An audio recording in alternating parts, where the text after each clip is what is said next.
Welcome, everybody, to Groomer on the Loose, a podcast where we break out of our salons and mobiles and let our passions, conversation, and experiences run wild.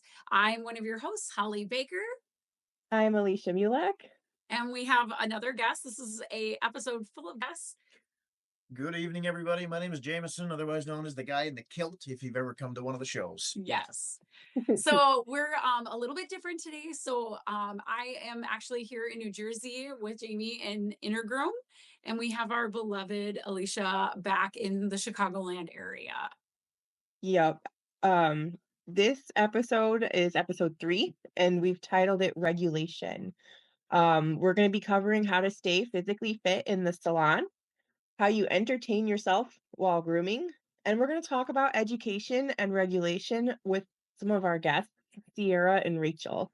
Before we get started, let us go over our mocktails and cocktails. Jamie and I are both cheersing to a lavender lemonade. This is made with lavender syrup, vodka, and of course, Country Time lemonade. Cheers. Absolutely. What are you drinking? I've got here a morning blend. It's got mangoes and oranges and bananas and apples. So it's a nice Oh, it sweet sounds good. drink. It is. I What do like you it. think? First sip. Not bad at all. I think it's dangerous, is what it is. This should, instead of a fancy wine glass for me, Yeah. this should be in a mason jar, sitting on a deck somewhere in a hot summer afternoon. Yeah. Yeah, it's super smooth, very well done, Holly. I approve. I love it. Yeah, we had our first like 70-degree days in Minnesota. So when we were planning this episode, I was like, Alicia, do we do St. Patrick's Day? It's a little after St. Patty's. So I figured I was like, let's go ahead and do something that's a little bit reminds you of those first days of like spring, because we're a tease. We as soon as we had a 70-degree day, what Alicia, you told me how many degrees did it drop on Thursday for you? Or Wednesday? Um, I You don't know. guys It was went like from 60 to 30? yeah, we went from 60 to 30. We'd actually been at 80 the day before. We So went, this was supposed to be that springtime, that fresh kind of first days of spring, summer. But see, for us in the yeah, Midwest, this is false spring number 2, and we're entering third winter. So yeah, you know, we're about to get snow tomorrow. So Yeah, poor Jamie and I, we both had to drive through, and Miranda had to drive through a huge snowstorm to get here. yep. Enough for the van, like my poor van was shaking from the amount of snow building up and building up and building up. And then all of a sudden it dropped a ton of rain and like unmelted the car. And then the wind picked up and hail. Yeah. Yeah, it was crazy. Yeah, it was definitely a ride out here. So Everyone's like, I'm surprised you made it. I heard there was tornadoes. I was like, tornadoes were the lower part. We were in the blizzard part and then the tornado part. Then we had sleet, ice, hail, and then we had to move into an actual we arrived in a thunderstorm. mhm. It's and like, there's a dust what? storm happening all at the same time. Like, I what's just don't going know. on? We literally just were storms. Yep. The only thing we missed Oh, out on is thunder snow. I was disappointed, but maybe next time. It didn't collide. Yeah, they stayed separated on this visit. Awesome. So first topic, we've got staying yep. fit in the salon, right? Yep. Oh my gosh. Um, Not what do that this you sugar rim is beneath it, but well, and so grooming's so physically hard on your body that yeah. um I know I have a chiropractor and he's always yelling at me like, "You need to stop bending the way you're bending because you're subluxating, you're screwing up your spine." Like, so he's actually given me like stretches and things to do that I have to do while I'm grooming. Yeah. Like squatting instead of bending over and leaning in weird directions and so Well, I it's don't crazy how many people don't even adjust their table. Like, I don't know if you experience it. Jamie also has a very large salon. You can tell us a little bit. How many groomers do you guys have? So we've got 13 staff members with Miranda and I. 7 of those are groomers, 2 of those are bathers, and the other 2 are cleaning and support staff, like a receptionist and what have you. Um, so we've got 7 individual stations for our groomers. We've got 10 different grooming tables in the back in the drying area. We've got 6 tubs in our grooming or in our bathing area. We just moved into a new salon, so we got a 4,000 square foot salon. We got lots of room, and we tried to utilize all of it to make it as ergonomically friendly for all the girls and take a little Because bit of it's that nice to stress and whatnot off of all of us. well, what I like so in their salon, which is different, is that they had like their stylists like have cubicles where you can kind of comfortably stretch out. Mhm. I think in some salons I've worked, I don't know about you, Alicia, but I've had to work like where my back is touching it. And even in the where I am in my like filming nook, I'm still pretty close. So I feel bad. Like I end up having to lunge a lot at my table, but I actually like that because I can, sometimes I'd like kneel or whatever, and I'm like afraid of taking up space. So it's kind of nice that you guys do have that, Yep. kind of separated space where you can do all those things, I think, and stretch and whatever. Because otherwise, if my butt's sticking out of the next groomer, because I'm like, literally, I'll use like those upper arm bars because I have a full arm bar. So I'll take it and then stretch out my shoulder blades and kind of stretch out that whole pec area because it's always my pecs. I don't know about you guys. Yep. My pecs are like my chiropractor sees like half of our staff, no joke. And I've even had like my massage therapist has been like offered to come in to just massage our hands and forearms during the holidays. So that's like our Sure. tentative plan for this holiday season Yeah. is to have her come in and do a 30-minute session for each of the groomers that are working that day because it's miserable. Like to try to stay loose, you know what I mean? Like groom on the loose. Yeah. You ever But like yeah, just take a spa day and like go to like an actual like spa retreat or anything? do I? Yeah, have you ever? No. No, but I mean, all of my staff, for the most part, all do chiro and massage. So even though like we don't do retreats, there used to be a groomer retreat, wasn't there? Wasn't there one in Florida? I think so. Yeah, like I think there was like a yoga retreat for groomers that you could Interesting. do that was in Florida, but I don't know, maybe we need to bring it back. Come to second, third spring in Minnesota. So Yeah. one of the things You can get a cryo and a heat day some like one day. So one of the things we did in our salon is North Dakota was doing a workforce safety ground, where you'd have a kind of an inspector come in. He'd take a look around the salon, look at your setup, and would offer advice and things that are different equipment that could make your job easier. One of them we looked at that we actually have, I just haven't put it together yet, is a hydraulic tub. You get I do, I have you get a one of hundred those. and a Yeah, or 150-pound doodle or Great Dane or something yeah, like that. Most of them are too scared of the steps to use the steps. So what do we end up doing? We hulk the thing, pick the thing up, and lift it into the table, for right? sure, yeah, That's not good for your back. Sometimes the dogs outweigh the groomers, yeah, so we invested in a hydraulic table, or a hydraulic tub. All yeah, of the girls in their salon or in their stations have hydraulic tables, so they can not only drop them all the way down and help the dog onto the table. That way, so they're not having to hulk these big dogs yeah, all the way up onto the table.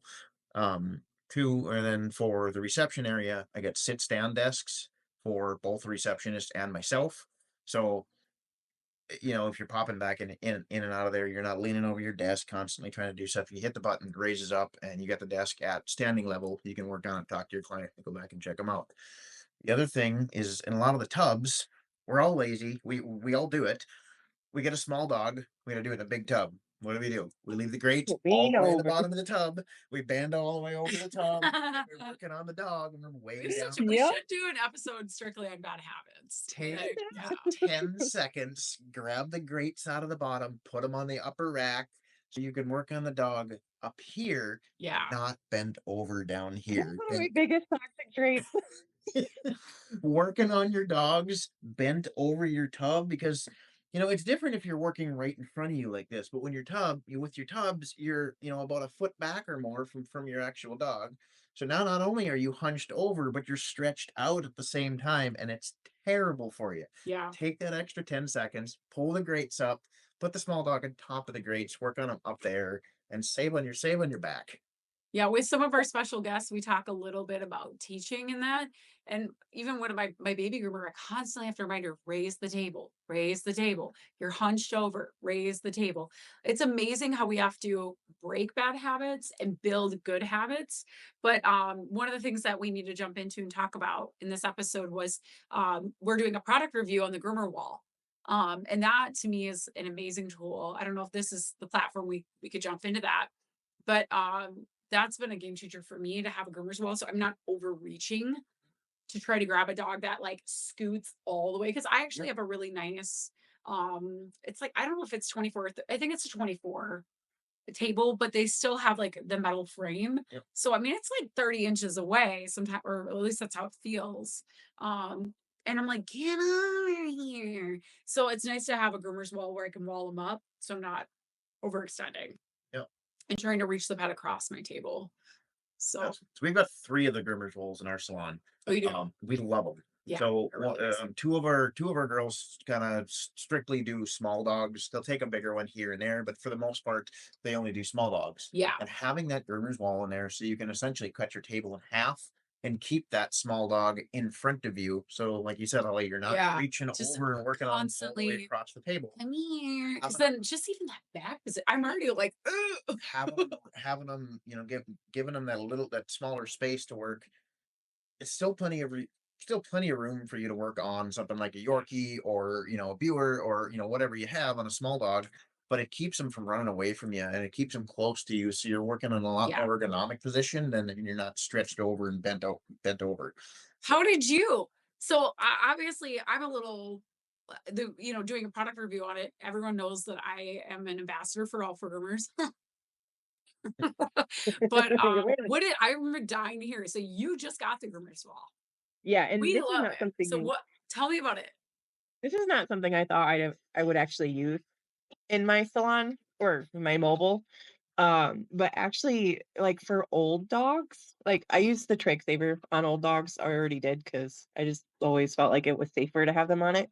Yeah, But they kind of wander around the table, and I'm one of those groomers that like I'll groom around the dog. Like, if yeah, you wander over there, I have to wander over to the other side of the table with them, or if they, they're over here and I like tell some of my customers with those, like, old wanderers, and I'm like, "I don't know, when they give me one side, I cut what I can, and then they turn around and I start cutting on the other side, I don't know, I just." yeah, And I did find that having that wall up made them wander a little less.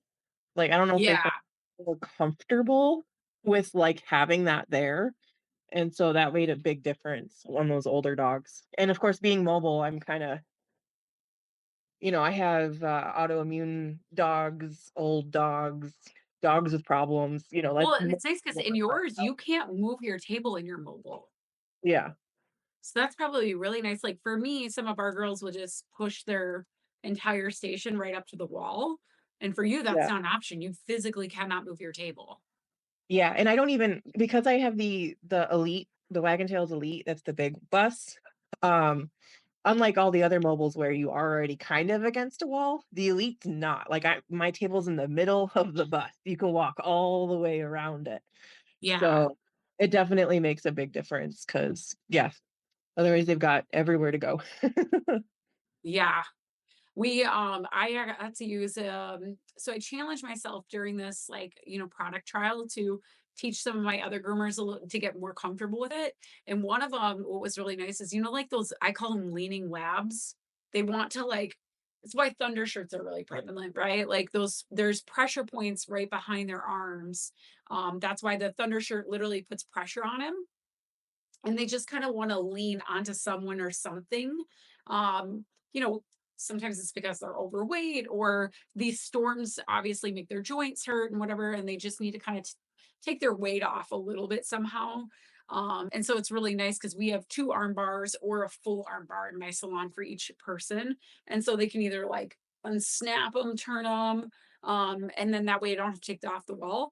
My feedback on it, like it took a little bit of a learning curve for me to learn how to do the vice grip because I'm not. Jamie helped me put this mic together. This new mic everyone's seeing today. He had to help me. I'm just not. I'm not the quickest whip when it comes to things. So I'll learn. I mean, I can learn. So now I have it, and I'm quite proud that I can like go over there and I learned how to use the vice grips that hold it steady and in place. And it's really not hard. I just looked at it and I was like, work. So that took a little Definitely. barrier. That was like my biggest barrier with the wall. What about you? Do you have any cons to it or anything? The biggest thing that I had a problem with is, like, big dog like, big, big dogs, like Newfoundlands. The difference that I have in the mobile is we were talking this a little bit before about how you have to pick up dogs to put them in a tub. Yeah. Well, I have to train my dogs to do something a little different. I have to train them to step up onto my table, stay on my table while I raise the table, and then walk them over from my table to the tub because I have a ramp from the table to the tub. Yeah. So, which is nice. It's like once it takes about 2, 3 times to get a big dog to like learn, okay, this is the drill, but Yeah. that wall makes it so that those big dogs don't have the space they need to stand and feel comfortable. And I just end up having to take it off because I just, That was your biggest challenge.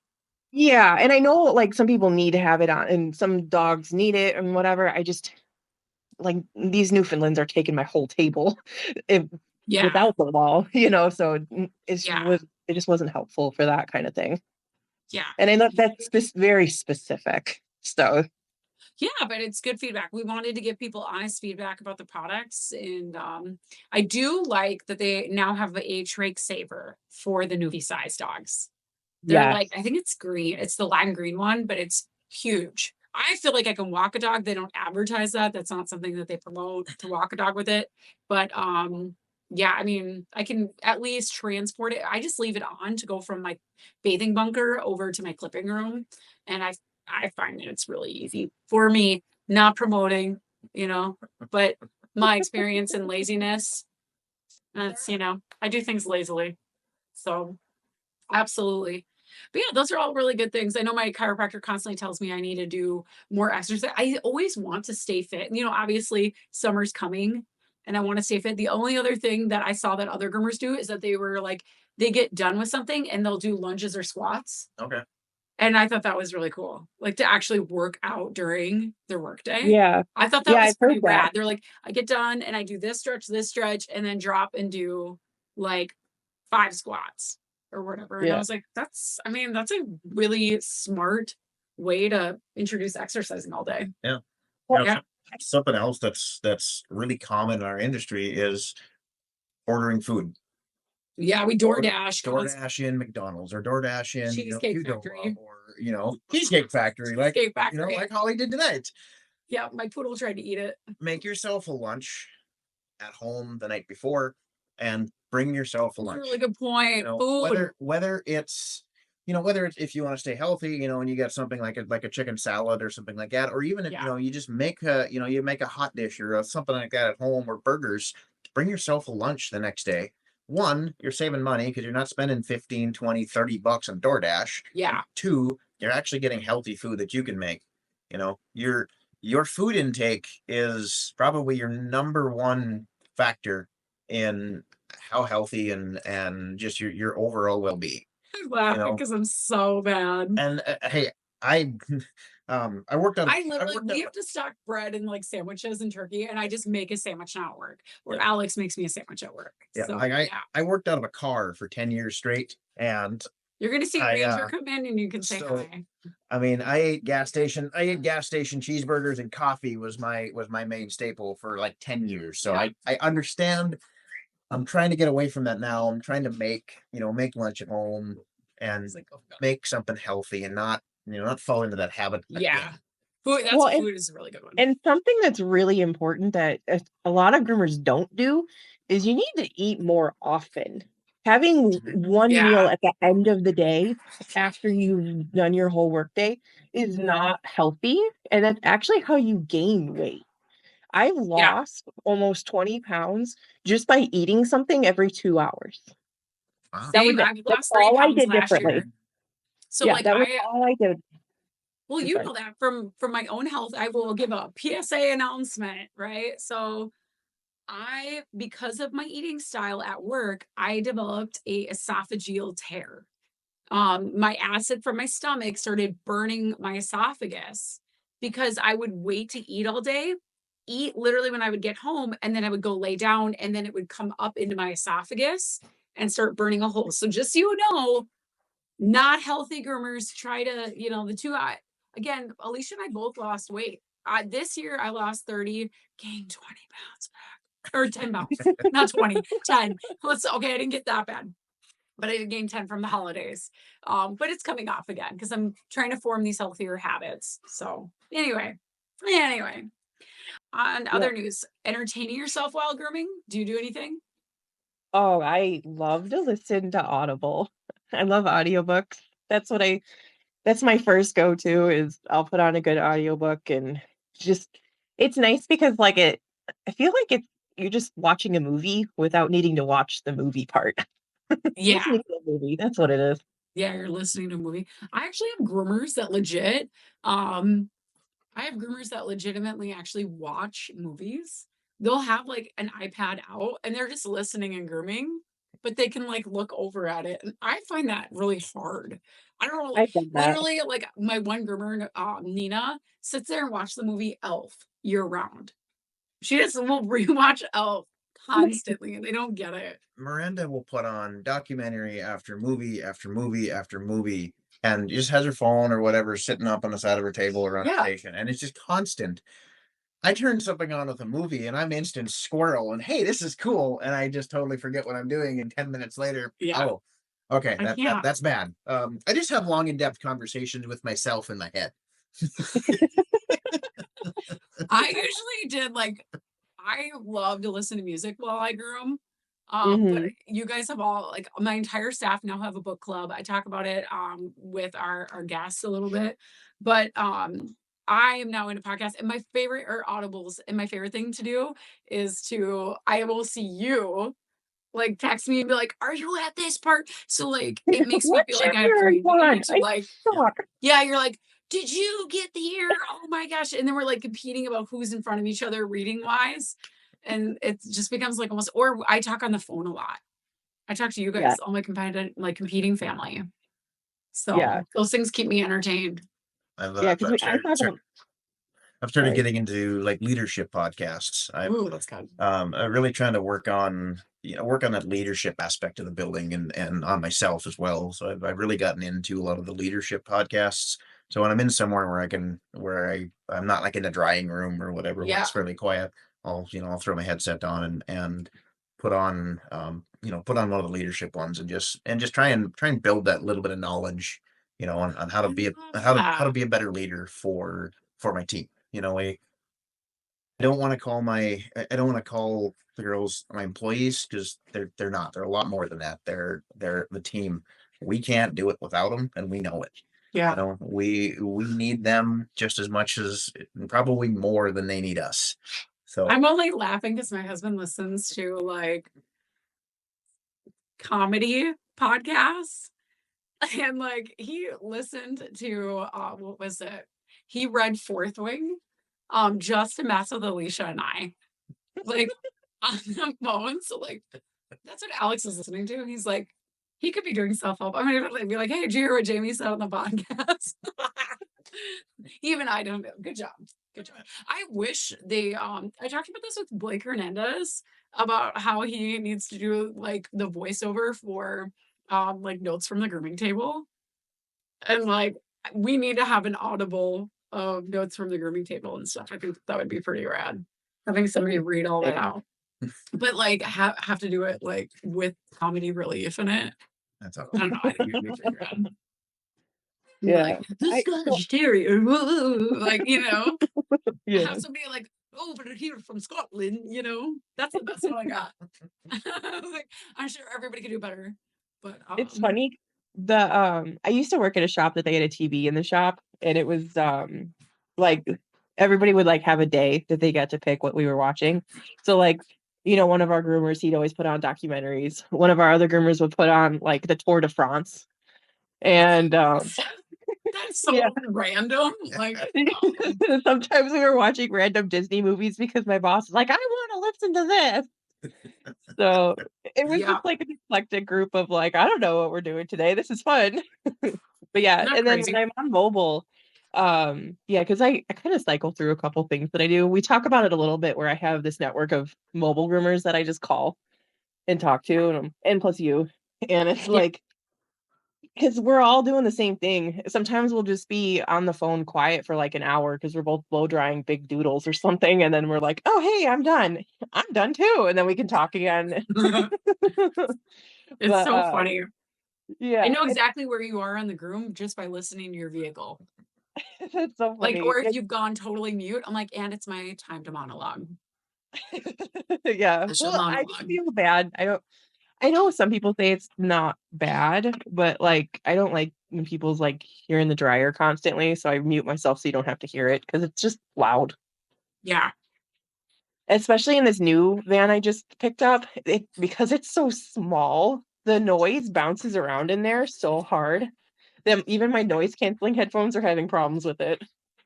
Well, let's go ahead and jump into our interviews that we had with Sierra Elbert and Rachel Colant. I'm so excited. Groom curriculum. We're going to be talking about that regulation and all the same things we kind of just shared. So let's jump in now. So here we're today with Holly, Sierra, and Rachel, and tell us a little bit about Groom curriculum. But yeah, my name's Sierra Elbert, founder of Groom Curriculum. A little bit about us is we serve two different sectors, the college side of the house. So if you want to become a brand new groomer, you could locate your community college and hopefully we're in there and you could become a dog groomer. And the other side is we just launched Upskill, and that is our course for the existing groomer. So that's just a brief little elevator pitch. Rachel, do you want to introduce yourself? Yes. My name's Rachel. I work at Groom Curriculum. I wear many hats. And I'm going to elaborate like a tiny bit about who we are. So, Groom Curriculum, we are a workforce training program who mostly operates through like community colleges, because our mission is to support the unemployed, underemployed, and justice impacted. So, through working with community college partners, we can help introduce dog grooming to people who may not have considered it like a career path for them. And as we all know in this call, like grooming truly can change people's lives. It like, there's just so much we can do with it. And it really can afford people like an amazing way to make a living and have a lot of flexibility. So, single parents and people who, whatever. So we like working with community college partners.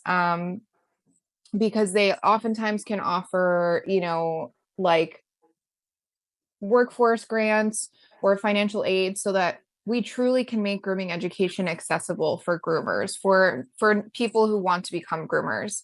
But through doing that for the past, Groom Curriculum has been a company for 3 years, and we've really been in the market for a little over a year.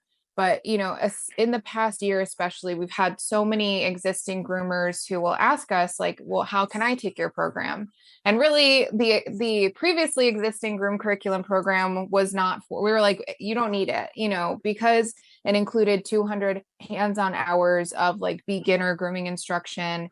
And if you've been grooming for 10 years, you don't need that. But what we realized is that there was such a need to introduce sort of like a standardized education to groomers, because so many of us have learned just a apprenticeship, or some of us have learned at box stores, and really like the type of education that you get, through like a PetSmart, Petco, Pet Supplies Plus is honestly only as good as your mentor. So if you don't have an instructor who, is that knowledgeable or who knows these best practices, you're not really going to have a strong foundation. So we want to provide, just like reaffirm all of the information that so many groomers know and give them the confidence to say like, yes, I am doing this right, or whoops, I didn't know that best practice and I'm going to start. So we want to introduce groomers to the American Kennel Club professional grooming standards and really help all groomers across the board, work towards their American Kennel Club professional grooming credential. I love that so much because as a groomer of 19 years, I feel like, well, now I've been grooming for 21 years, but at 19 years, I started competing and realized, wow, I don't even really know how to prep correctly. Like, honestly and truly, I can say I couldn't prep a dog worth anything. And I think everybody last year in 24 even saw like the growth of my prep going into the ring, especially as I pursued like further education, was like, whoa.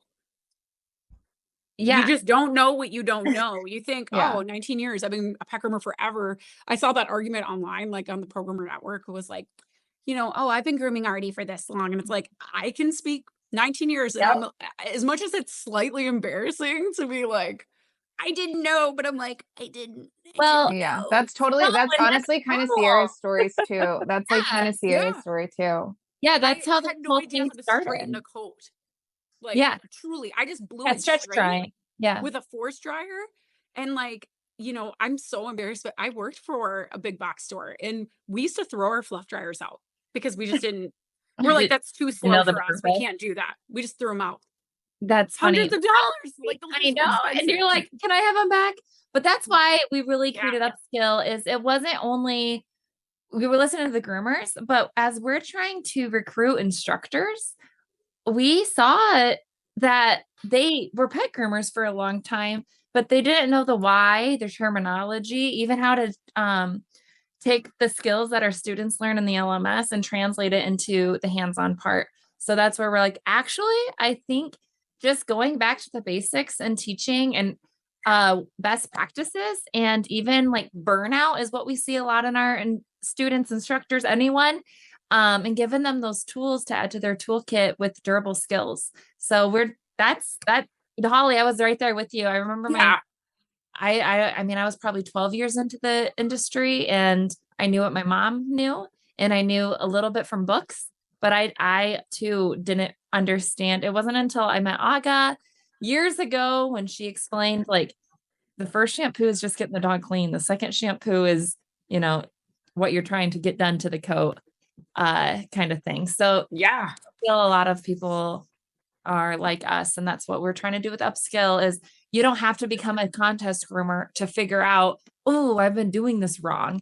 That shouldn't be our story anymore. You should be able to have access to education and learn. So that's what we're Yeah.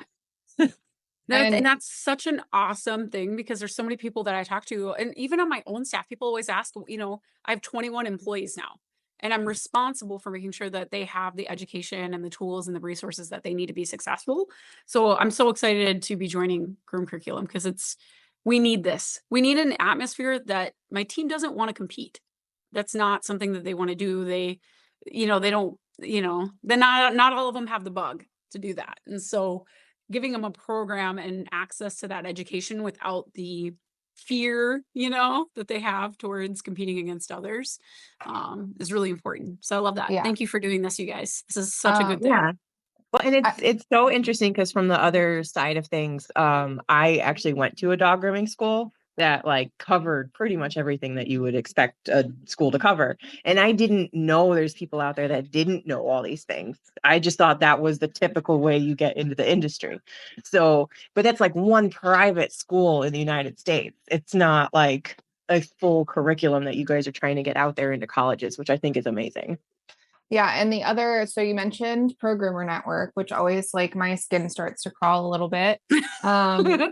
So like really in the grooming industry right now, like the buzzword is burnout. Everyone's burnt out. I see posts weekly, sometimes more often of groomers who are like, I can't groom I can't like emotionally groom anymore. I want to get out of this industry. Like what else is everyone else doing? But for me, I think that the solution to burnout are durable skills. So the other part of our curriculum, not only do we talk about the AKC professional grooming standards, well, the last core of the AKC PGC like standards are professional grooming standards. The credential is the exam and the test. But professionalism. So our like overarching mission of Groom Curriculum is we want to help professionalize the grooming industry. And in order to do that, groomers need to know how to act professionally. And I think that because for so many groomers, this is their hobby, their job, and their passion. That is like the perfect recipe to have absolutely horrible professional boundaries, no work-life balance, and to care way too much. And I don't mean care about grooming or, to care about like the dogs, but I mean to take things personally because you're putting so much of yourself into every groom that if a client has an issue, it feels very personal. And then when you're responding from a place of emotion, you're not always your best self, right? So we want to teach groomers time management, stress management, phone etiquette, how to set those professional boundaries so that and clients' expectations, really, how to have those hard conversations so that groomers aren't moving throughout their day super stressed, like because they have this unrealistic expectation on them, because they didn't communicate effectively about how long something is going to take. I really think that through durable skills, which is like all in our curriculum, we have 4 modules, 29 lessons, and every lesson has a durable skill that is matched with it. We will be able to not only help with burnout, but also help with, groomers' image and the perception that maybe pet groomers are not professional, because we know that they are, and all of us have that ability within us. And we started introducing very like slowly, like through our Instagram, we did like the 1800 skits just to show like the muscle that we're trying to grow in every groomer.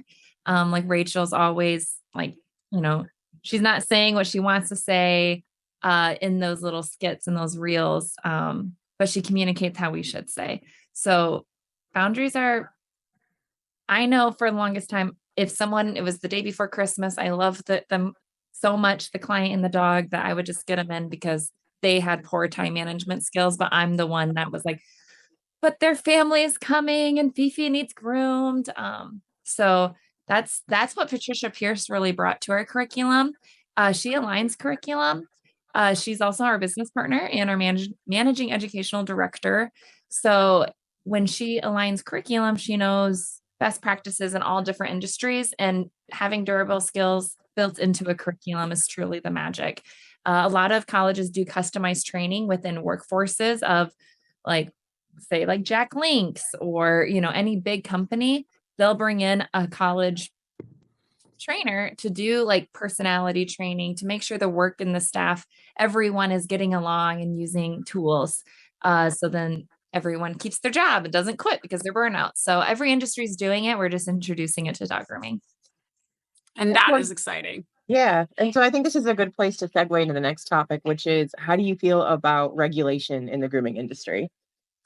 It's coming, whether groomers want it or not. So everyone on Pro Groomer Network who's saying no one's going to take the shears out of my hand, 1, that's not the point of it. But 2, it's going to happen whether we want it or not. So our goal, the AKC and the WPA they work with lobbyists already, like on Capitol Hill, to get grooming recognized as a skilled trade. So the hope is through having many groomers voluntarily credential, having this standardized education, that when these policymakers finally look at grooming, they're like, okay, well, what's, you guys have been pushing me for years. Let's see what dog grooming is all about. That they will see we're self-regulating, we have standards, we have thousands of voluntarily credentialed groomers who are upholding these standards, and they will lean on us for the policy instead of making or developing policies that we know wouldn't be workable in a grooming salon. Yeah. So, we don't want the corporate, like, one hand on the pet at all times. It's like, well, how am I supposed to change my blade if I have to have one hand on the pet at all times? I think that there are things that are there to protect animals, which I am all about. However, we know what works because we are dog groomers. We do this every day. So with the knowledge of how we have to get the job done safely, we can develop policies that will, protect groomers, protect dogs, protect the consumers. But it'll work. And when Rachel says we, that means like we're credentialed groomers. We're trying to help this happen. So the more groomers become credentialed, and I want to speak on the word credentialed just a minute, because the word or the question about like, how do we feel about regulation? I feel our industry needs to understand what the AKC and the PGC and WPA, what their whole mission was. I think it was 6 years ago, the WPA started the credential, the PGC. And then, they're a big B2B company. So they deal with and they're a world company, right? So they have Super Zoo, but all those big companies you see come in like Greenies and Petco and like all these people, they work with huge, and they don't work with consumers like the AKC does. So they had this credential made for in case regulation does come, we as an industry need to show that we are doing our part. So that was their goal. And then they don't have a ton of consumers other than Groomed and Super Zoo, but they do so much more than just 2 trade shows. So the AKC came through, swooped that up, and AKC is really truly like our test, like for the industry. So they're the test holder that's self-regulating the industry as of now. But think of it like if you go and take a driver's test with the Department of Transportation, you could go online and take 16 different courses and pre-test to do it, but it's not the test from Department of Transportation. You still have to go into that testing center and take it. So I always try to like explain, and there's education standards. I see all over on Facebook and these groups that nobody is like, well, we need to create a coalition or I'm like, guys, it's done. Nobody is looking. Nobody is looking at the website on Groomer Hub on AKC. There's education standards that was written by the greats, not by Rachel and I, but the greats. Like 6 years ago with the WPA, they had a whole team. WPA is more of a B2B, where AKC is a lot more with consumers. And AKC, a pet parent thinks of that name and they immediately know. They think, right? So that holds merit. That is such a good body for our industry to be, self-regulated by. So I get super passionate. I literally will just screenshot and send it to Rachel, like, it's there. Another person who doesn't know what, what we're trying to do. And I mean, we as an industry, as the people, I don't just mean me and Sierra alone. We have, there are so many amazing people who we get to work with, who also have this mission to help professionalize the grooming industry and get more groomers credentialed. Could you guys imagine if we do become regulated and the person that's making the decisions walks down to the local salon and they open it and they see mold behind the dog grooming tub, they see dogs left unattended on the table, you guys know when you walk into sometimes salons just look like that. Not mine doesn't, but some they do. Could you imagine they don't walk into yours and they walk into somebody that you're like, I can't believe they're in practice? What is that going to do to our industry? So that's why we're pushing this credential. That way, if they are a credentialed groomer and you took that test, the difference between disinfecting and sanitizing, how to keep that dog safe and to remove the collar from the kennel so they don't choke in a kennel left unattended. Like, this is our industry's voice creating that. Us as groomers, we know what is best. And if an accident happened, it's most likely because you were lazy. Like, mic drop. I know that's hard to hear, but that's what that test is. So we hope everyone takes that test, whether they take our upskill, which is truly like a test prep course for you to pass and with flying colors and understand the why, or if you just go without us and take the test with the American Kennel Club. So yeah, I hope regulation happens one day, but we can't do that if we don't have people, jumping on board and showing whoever is going to make that decision for us that we are self-regulated. And there's a ton of credentialed groomers in our industry. Well, and I know one of the biggest fears about regulation is an organization such as PETA is going to get their hands in there. And that's where we're going to have an issue, essentially, because of all the things PETA does. Yeah, and it's good. That's the thing. So it's our job as dog groomers to take this serious and take that credential, because the AKC and the World Pet Association, I don't want to say this, but they have money to fight people like that. Our state associations, can they? Think about it. Like, that sucks to say out loud. So we need, but it's the reality. Yeah. So reality. Yeah. Wouldn't that be some kicker? So yeah, I think, and I love what the AKC is doing. They don't have to do this for dog groomers. They're doing it because they're here for the dogs. And so if they could say they're making safe groomers, that means they have X amount of dogs being safely groomed. And it's more of like an audit system too. So if someone, unfortunately did something bad to a dog and they took a credential test, now, it goes all the way down to like, well, you took this test, you took this, you knew this was better. What the heck happened? The difference between like a certificate and a credential. Yeah. So there are tons of grooming courses that will earn you a certificate. We are the only grooming like curriculum that will earn you this credential as long as you go through the program, you pass it, and then you pass the test.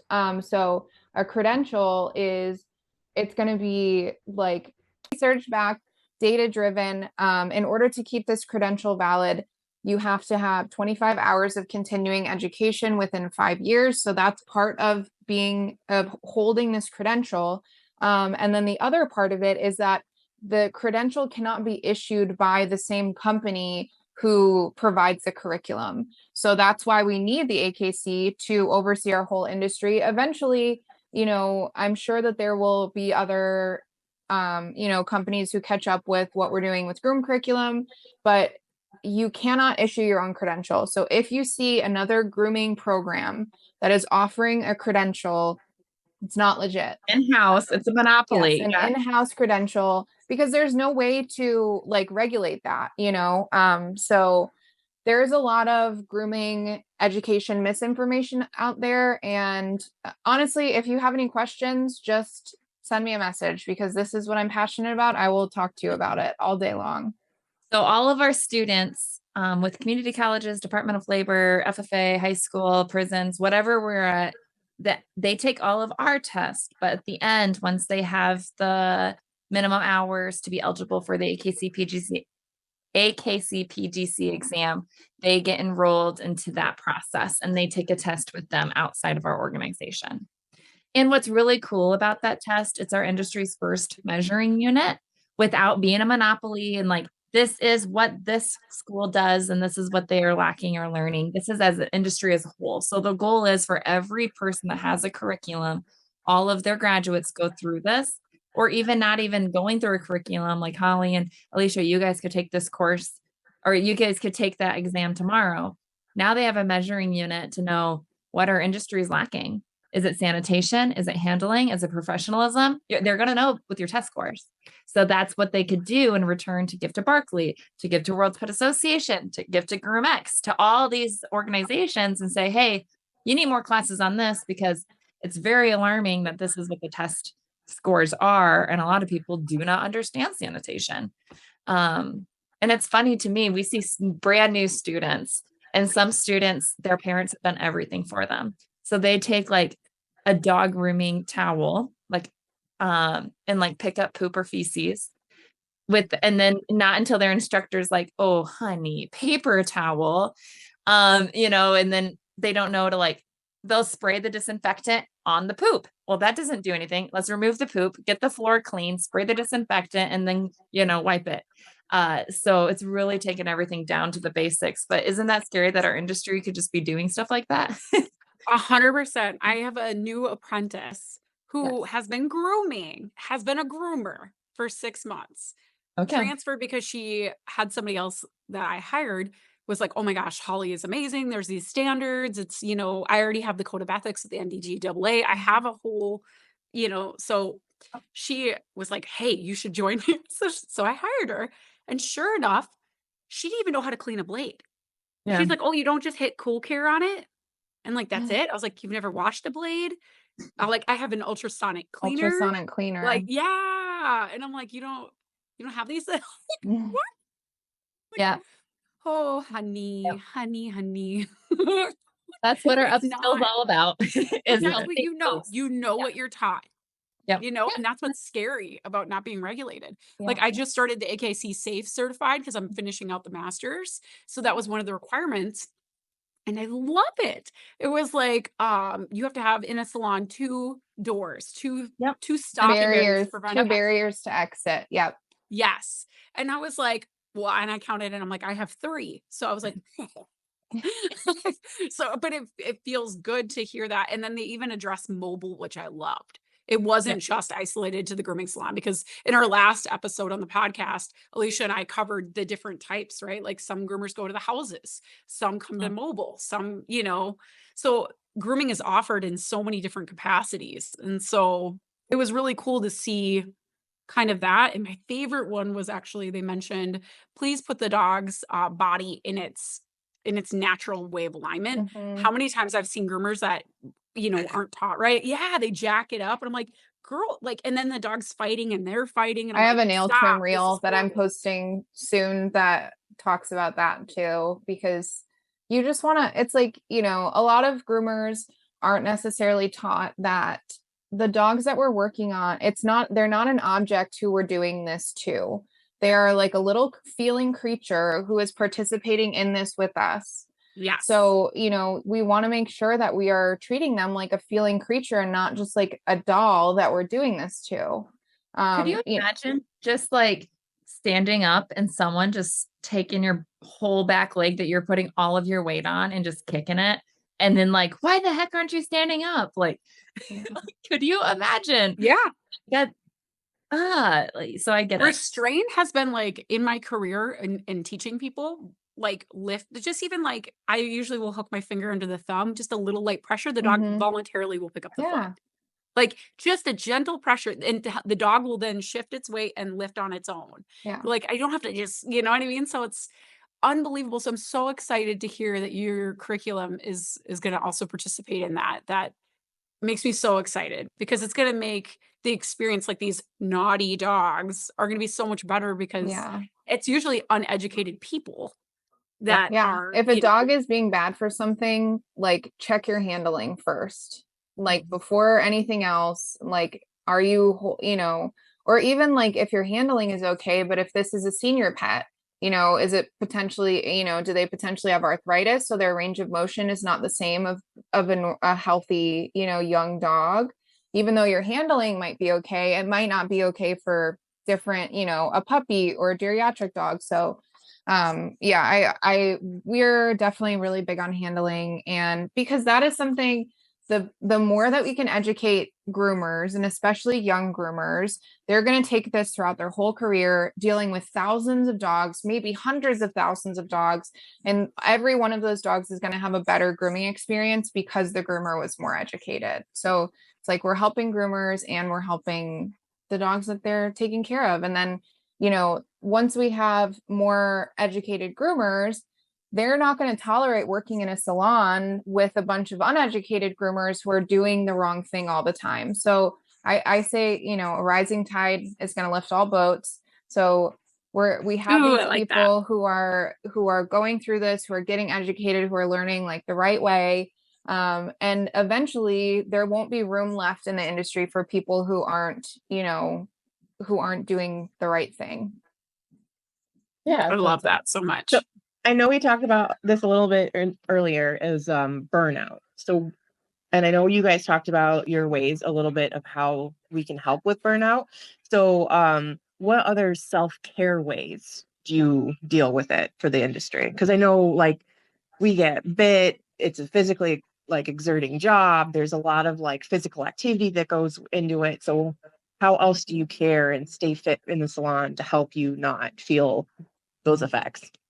So other than durable skills, you know, it's really, and we actually teach this in our curriculum as well, not to like, oh, that's in there too. No, I love that. But you know, stretching, eating right, taking breaks, making sure that when you do eat lunch, you're eating something nutritional, trying to make good habits, good decisions. Maybe I'm a person that I 100% have to make a list every single day. My day needs to be structured. You know, you wake up at 5, you do your exercising, you take your shower, you get your kids up. Like if I didn't have such a structured life, it would be chaos. But every minute of my day is scheduled, or else the days that I'm not, I could just feel like everything's swirling and there's just like a loading symbol and nothing's really happening. I'm just getting through the day. But everyone's different. I don't know if Rachel is the list girl, but I know that works for me. My daughter is one too. She needs control in her life. So that's just, but that's also in our curriculum as well, you know. And also when you're eating lunch, it's okay to schedule dogs. Like for the longest time, I closed my practice down, my boarding groom. But I scheduled check-ins at 8 and everyone left at 11. And I had bathers and other groomers. So we'd have like 2 to 3 dogs at max, and then check in at 1 and like check out at 4:30, or check in and check out. And most groomers only did like 4 to 6 dogs at max in my salon, but we charged it pretty right. But my belief is everything needs cleaned. Everyone needs to eat. everyone needs to go to the bathroom. So that was, as an employer, I took that very serious. And I know Rachel working for me, she knows how serious I am about eating. She's vegan, and every restaurant we go to, if they don't have vegan restaurants, I get that chef to come out. So like, I'm very, There's been multiple times that she has brought a chef to our table to talk to us about what they could do for me. So I die when she's just eating salsa. And I'm like, that is not healthy. You are going to be tired and cranky. So I just take things very serious. Rachel, what's your thoughts on that? Definitely like everything that you said, but I think because for so many of us, this is our hobby and passion as well as our job. Try to cultivate other interests outside of grooming. Give yourself like a mental, because it's hard when you groom all day and then you go home and you work on your contest dog, or on the weekend you're showing. It's like you never mentally get a break. So even if that's like reading, or, like going on a walk every night with your kids, or whatever it is, like cultivate some, some interests and some things that make you feel good and happy outside of grooming. So for me, like my husband and we love hiking. And we travel a lot, even just like within California, we'll go to like a mountain 2 hours away and spend the day there or whatever.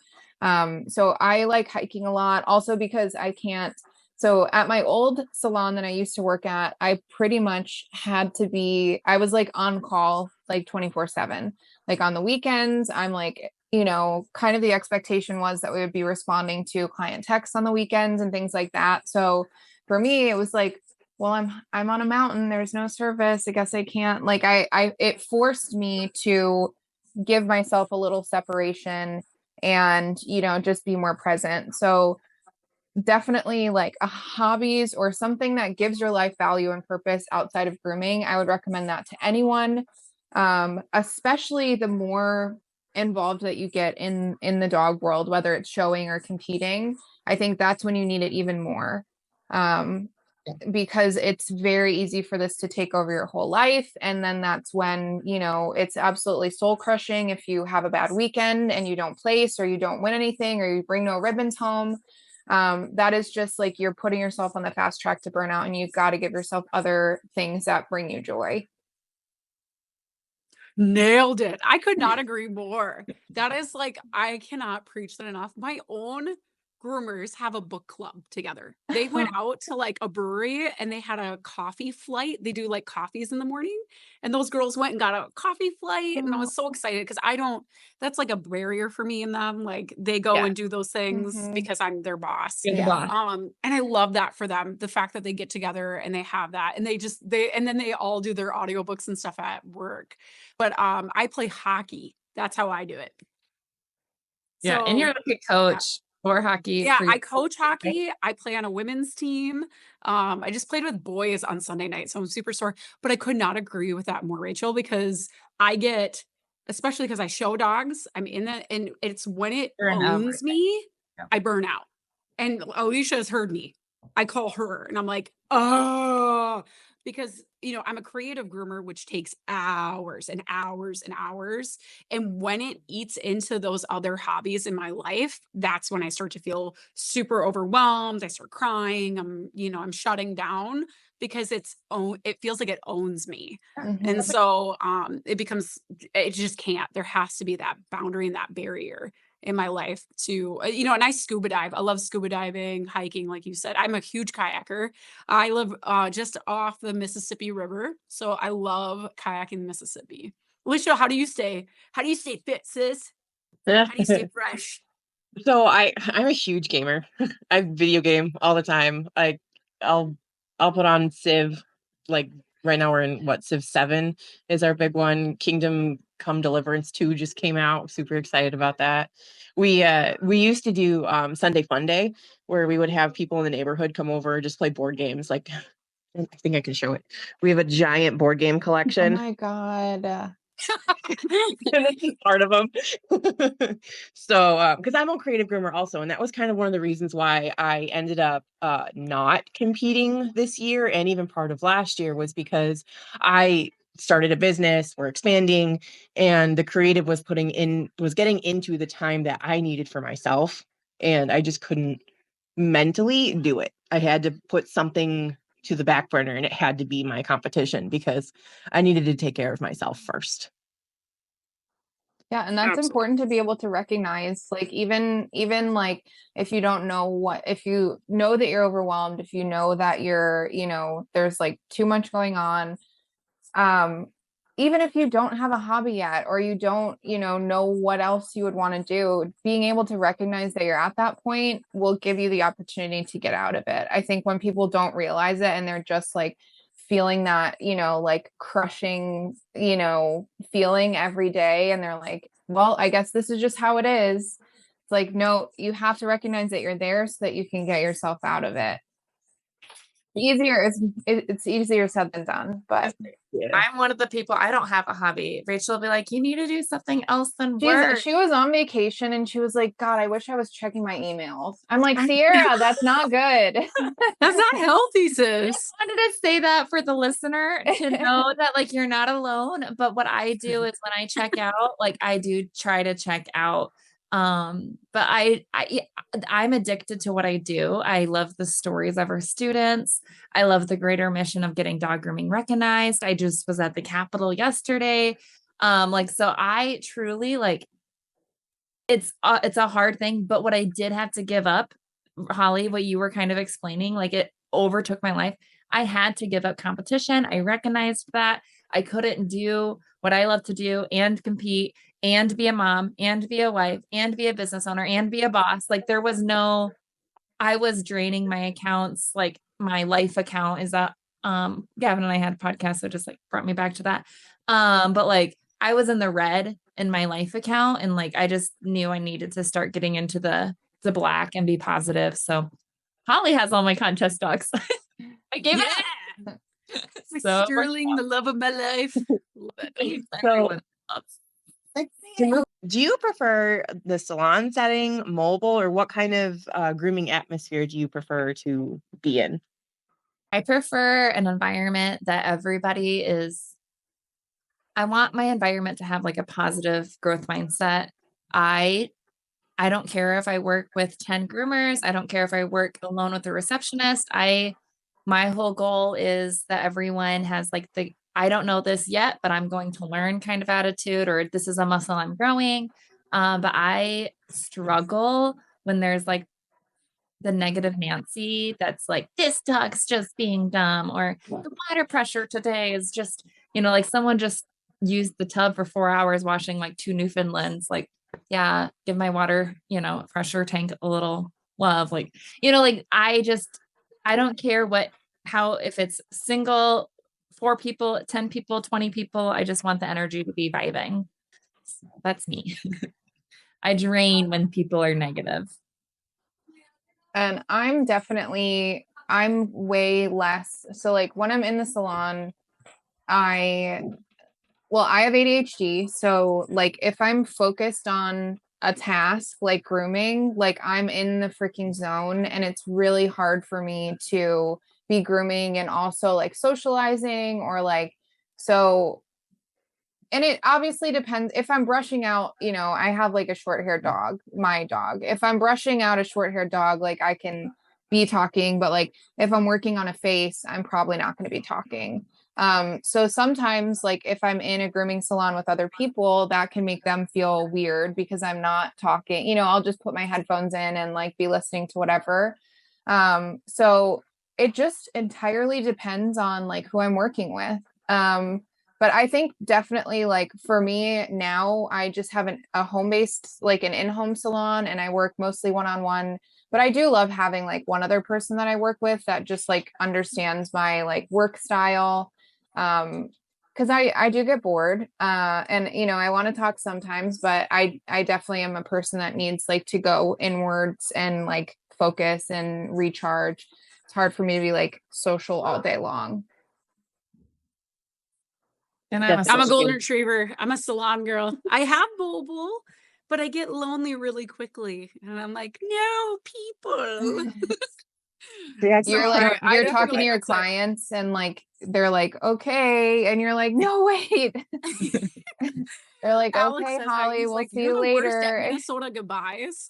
So in a Minnesota or Midwest, I think people in the Midwest Midwest do it. guys. It's Yeah. not just Minnesota, but yeah, no, we say bye like 5 times. So I've proven to be an inefficient mobile groomer. I like Alex like saw me the other day because I team groom and mobile because I think, for safety, I prefer 2 groomers go out together. Yeah. That's how I my think personal mobile. even in a salon, it's best Yeah. it's best to have 2 people there because you just Yes. never know what's going to happen. Like what happens if the groomer is having a seizure and then the dog's alone on the table? Like you never know. When I was managing a salon, I know my like the salon owner was like, if everything's done, like send the bather home. And I'm like, but if there's more than, like, no, there should always be 2 people. You just never, if there's one person and 2 dogs, what happens if one dog needs to be rushed to the vet and then like there's no one with the other dog? And that's how my brain works. So I'm totally with you, Holly, and I love that. Oh my gosh, it's crazy. The stories I've heard from one, I actually managed somebody that had a seizure and passed out on the floor. And he was in a room where nobody could get to him and they had to call, but there was at least somebody there to recognize it. He literally hit his head on this was at my corporate job. So he hit his head on the safe on the way down and he's like gushing blood everywhere. So, you know what I mean? And it was terrifying.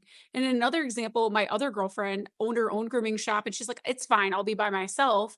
Well, here, a dog that she had done like 5, 6 times had some type of maybe an injury from playing too hard. She went to do the nails, never had an issue before, bit her straight in the face and ripped and like had to have plastic surgery on her face. The next client coming in is who found her and then was able to watch that dog so that she could go up to the emergency hospital. It's just, you just don't know. It should just, I get so afraid. Even when Alicia's out there, I'm like, how do you do this? She does it. You're going to have to get like one of those like one call necklaces, the life alert. Yeah. Just like something. So you could be like, oh, I'm going down. Like I just recently installed like it was kind of an expensive GPS unit. It's not GPS, it's like a monitor screen, but it has cameras on both the front and the back. So not only now do I have the driving camera, but it actually can see into the salon through my door. That's good. So my someone can husband check look at on that you. anytime. Yeah. And my husband has access to my Groom account, and so he can always see like, oh, did I send my ETA message to my next client? Oh, I haven't checked out that client that was at 10 o'clock and I haven't sent my ETA to the next one, and it's 1, what's going on, so I've got somebody at least able to check up on me. You're usually on the phone with me anyway. I'd call. Yeah, I'm constantly on the phone with somebody anyway. Also, that's my buddy. We I'm your safety have a buddy. system of mobiles up here, and we all just call each other all day long. So it's kind of nice. So then you get the energetic like sanctuary Community. of just like being by yourself in your mobile and like working by yourself, but you don't have the loneliness because you have someone on the phone with you. That's like the best of both worlds. Yeah, it really is. But moving on. Yeah. What is something that you have learned this year? It could be anything. Okay, so this one, it's been a little bit longer than just in the last year, but I think like my biggest lesson is like let people be wrong about you. And like that you can't control other people, really, just in general. You can't make someone understand you, you can't make someone appreciate you, you can't make someone respect you. And all that you can do is just, operate from your place of good intentions and know that you're doing your best. And yeah, like just let other people, if someone thinks whatever they think about you, that's 100% about them, their life experience, the lens that they look through life with, and it does not reflect on, who you are as a person. So it's definitely something that I still work on learning every single day, but like operate, and that's like, my new way of operating. And it's definitely a lot different than how I used to feel, which was that I was responsible for everything and everyone all the time. And, I had to be the fixer and I had to be the one that was like, in charge and control of everything. And that's just not realistic. So. Yeah, I guess mine is somewhat the same. I've just learned that feeling completely alone outside my immediate family is just like part of chasing something bigger than myself. Like it's not a problem that I have to solve, but it is a reality that I've had to learn how to accept. But the people that I chose to build Groom Curriculum with and their belief in the mission of Groom Curriculum is Shout out Patty. yeah, We love you, Patty. Patty. Yep. For real. And Rachel. And we have Kira and Shelby and Zoe. We have a whole team. But that's what fuels the growth. And, it's just like this journey has been the loneliest thing I've ever done. It's sad to say, but like it's the hardest thing I've also ever done. And, you come into the industry with all these friends and then you try to do something super hard and people don't understand it, or it's too risky, or it's too long of a wait. Like this has been a 3-year thing and we're just finally seeing contracts with the government going. Like it's the hardest and loneliest thing I've ever done. So I think that's just what I've learned is like it's my new reality and I'm growing that muscle. But yeah, without being that's tough. sad, I was just like, my last answer was like, I need a positive growth mindset team to work with. And then I'm like, meh, meh, meh. Well, I think the valuable thing in what you said, honestly, is that you don't need to fix that feeling. You just need to, like accept and be comfortable with it. Instead of, I think like that's with a lot of things, like you learn to be comfortable with what felt uncomfortable. And that's like where growth lies. So it's not even necessarily about the actual feeling like that you feel more alone than you have, but it's just about you're in a situation where you're so outside of your comfort zone and you want to reach for that safety, that blanket, that baby blanket that's going to keep you safe and you don't. So yeah, it's hard, but we got real deep with you. We weren't like, oh, I learned like, how to bevel an ear. Because it's true. It's business is hard. Yeah. And like, I'm sure with you both owning, Alicia, you own your own business, right? That's what you said this year. Yep. Yes. Yep.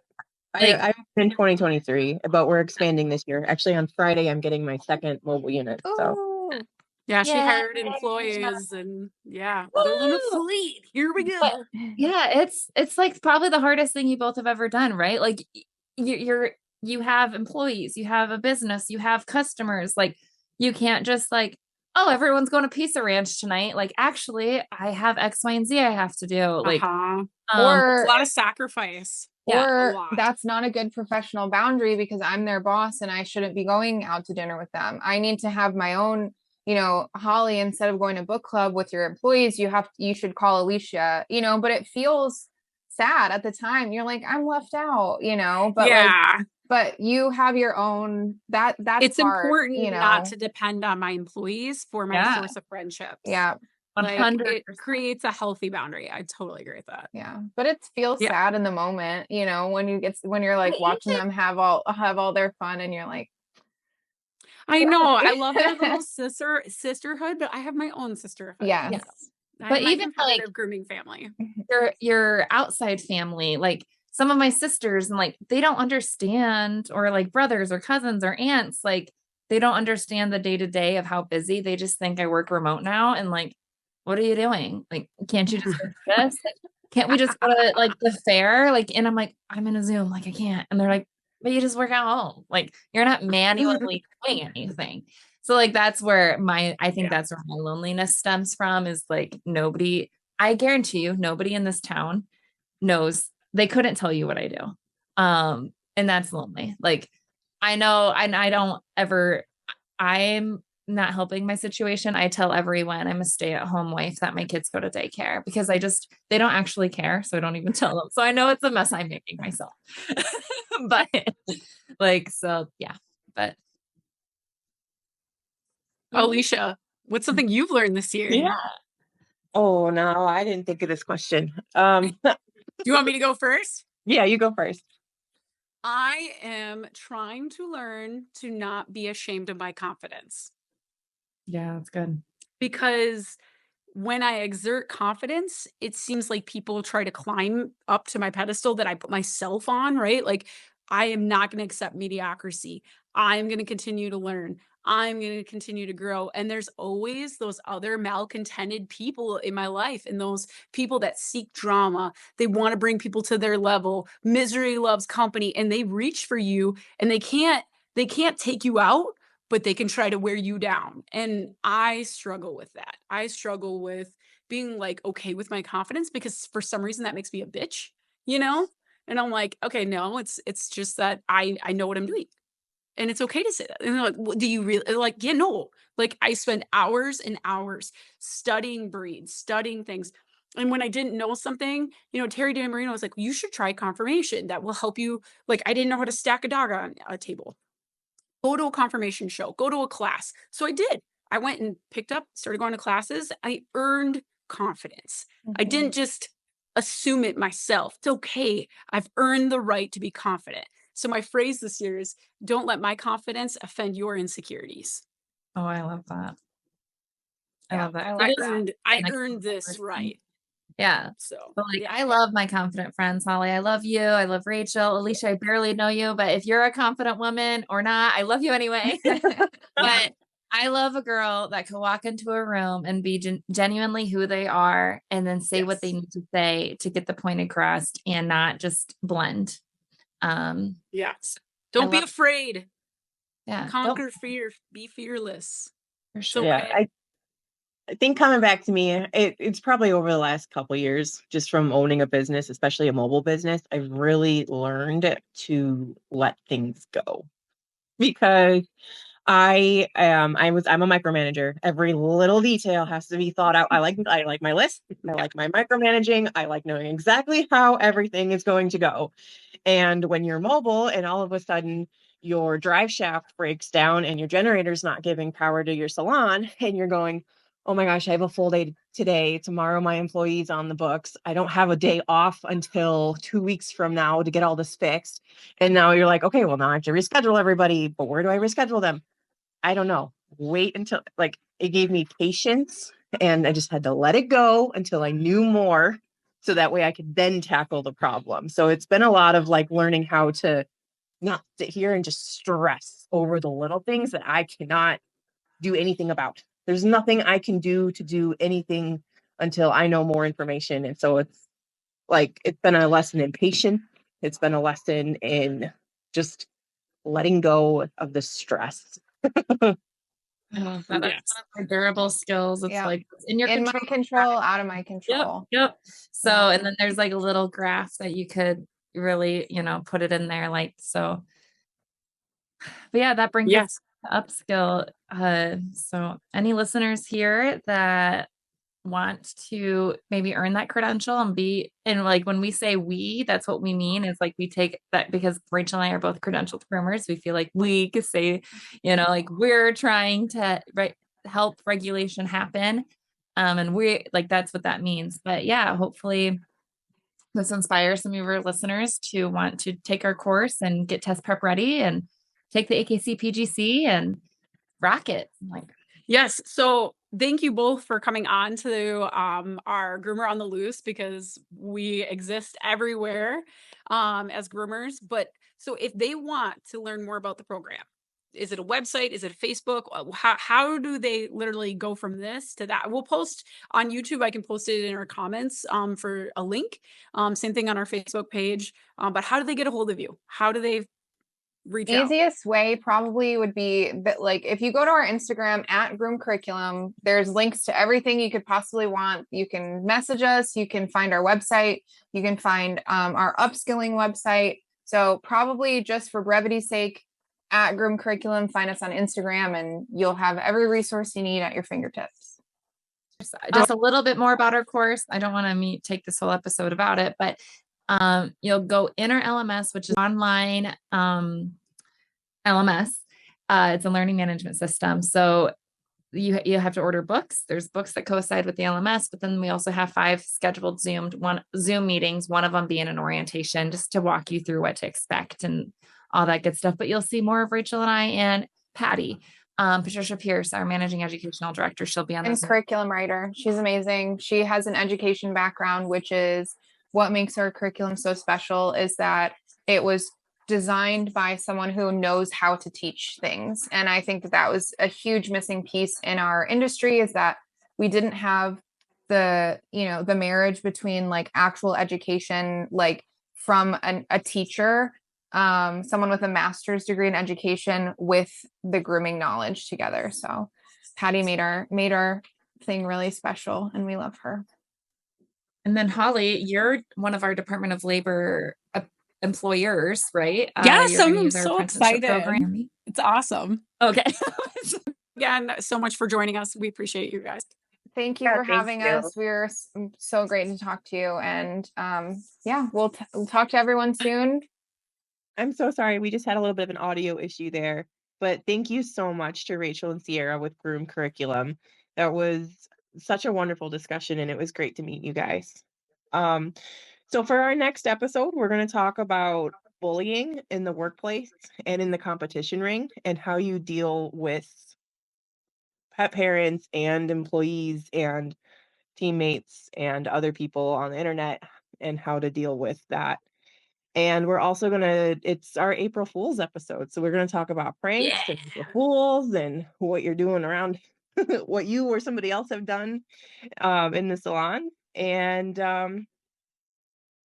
we'll also have a special guest that will help us talk about positivity and being happy and energetic, and can't wait to talk to them and see them next time. Absolutely. And then we had somebody else sneak into our episode, our beautiful friend Miranda Seim. Or I love what Siri like constantly spells your name wrong. So I gotta ask you guys a question. Do you guys ever play April Fool's jokes on your staff? I don't know that April Fool's jokes would really count, but we had like a tail that we shaved that came off in like a full Oh my gosh, I feel like I tube. remember seeing something And about it this. was like flared out at the bottom, and we put like googly eyes on it, and we like spray painted it and whatever, and that would just randomly like a trumpet? Yeah. I'm imagining a trumpet. it would just it would like stand up like a weird little, and then it had like a flare up at the top, like, and we would put it on like in just random spots throughout the salon.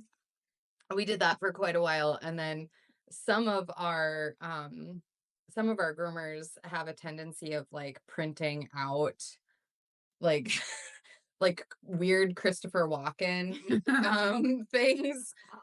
And so you'll just find like a random picture of Christopher Walken like around the salon. And then one of our groomers is like doesn't like babies, is like afraid of babies.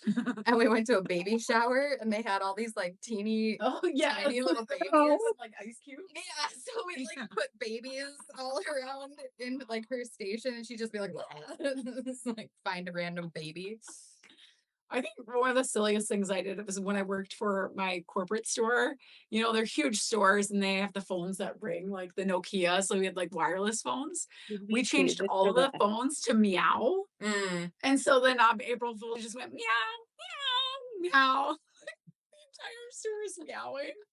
So anyway, and because it's a pain in the ass to like also like correct it back so that your entire store isn't meowing every time the phone. Or my other favorite is the owl that would go hoo hoo hoo hoo. That'll be I'm so excited for the April Fool. So thanks for sharing a quick tidbit from your experiences. We're going to talk even more. Alicia and I will open up more about pranks at the next episode, and we'll of course ask our special guest as well about some awesome pranks, whether it be April Fools or other days as well. It's fun to keep it lighthearted in the grooming salon, and that's definitely a way to combat bad attitudes and bullying and all the things. So awesome. Thank you everybody for joining us on Groomers on the Loose, a podcast where we break out of our salons and mobiles to let our passions, conversations, and experiences run wild. I am your host, Holly Baker. And I'm Alicia Mulac. And thank you to all of our special guests on this episode. We thank you all, and we look forward to seeing you guys on the next episode.